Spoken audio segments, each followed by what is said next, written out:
Pushpa cinema తరహాలో కలప smuggling చేస్తూ ఓ అధికారిని పట్టుబడ్డారు. భారీగా ఫర్నిచర్ కలప తరలిస్తూ గ్రామస్తులకు దొరికిపోయారు. అల్లూరు జిల్లా ఏటపాక మండలం నందిగామ వద్ద టేకు సిట్రస్ కలపను వ్యాన్ను తరలిస్తుండగా పట్టుకున్నారు. వెంటనే అటవీశాఖ అధికారులకు గ్రామస్తులు సమాచారం ఇవ్వడంతో ఏటపాక ఫారెస్ట్ రేంజ్ కార్యాలయానికి వ్యాన్ తరలించి పంచనామా చేశారు.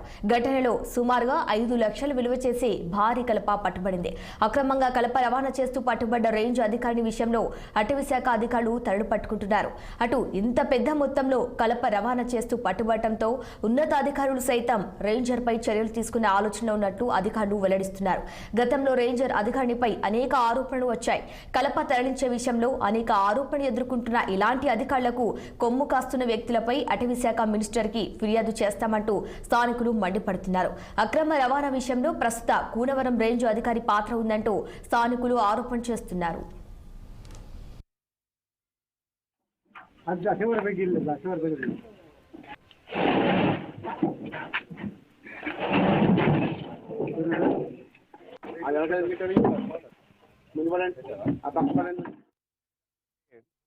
నందిగామ వద్ద పట్టుబడ్డ అటవీ మాజీ రేంజ్ అధికారి మోహిని విజయలక్ష్మి తరలిస్తున్న అక్రమ కలపను నేను నాతో పాటు కొంతమంది గ్రామస్తులు అడ్డుకొని ఫారెస్ట్ అధికారులకు అప్పచెప్పడం జరిగింది.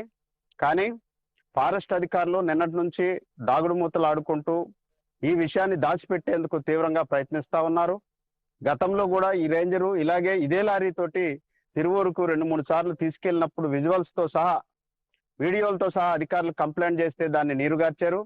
ఈ రోజు సుమారు 25 లక్షల నుంచి వరకు విలువ ఉండే ఒక కలపను అక్రమంగా తరలిస్తా ఉంటే పట్టుబడితే అది ఏ జాతి కలపో కూడా చెప్పకుండా, దాని ఖరీదెంతో చెప్పకుండా, పంచనామా చేయటానికి కూడా ఇష్టపడకుండా, పంచనామాలో రిపోర్ట్ ఇవ్వమంటే ఇవ్వకుండా అధికారులు దాచిపెట్టే పరిస్థితి తీవ్రంగా ఖండిస్తా ఉన్నాం.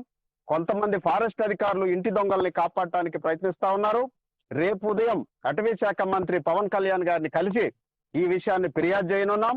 అటవీ శాఖలో గత అనేక ఏళ్లుగా ఇక్కడ తీవ్రమైన అక్రమాలు జరుగుతా ఉన్నాయి. ఇక్కడున్న అధికారులు దీన్ని కాపాడేందుకు ప్రయత్నం చేస్తా ఉన్నారు. 7 గంటలకి తెలంగాణ సీఎం రేవంత్ రెడ్డి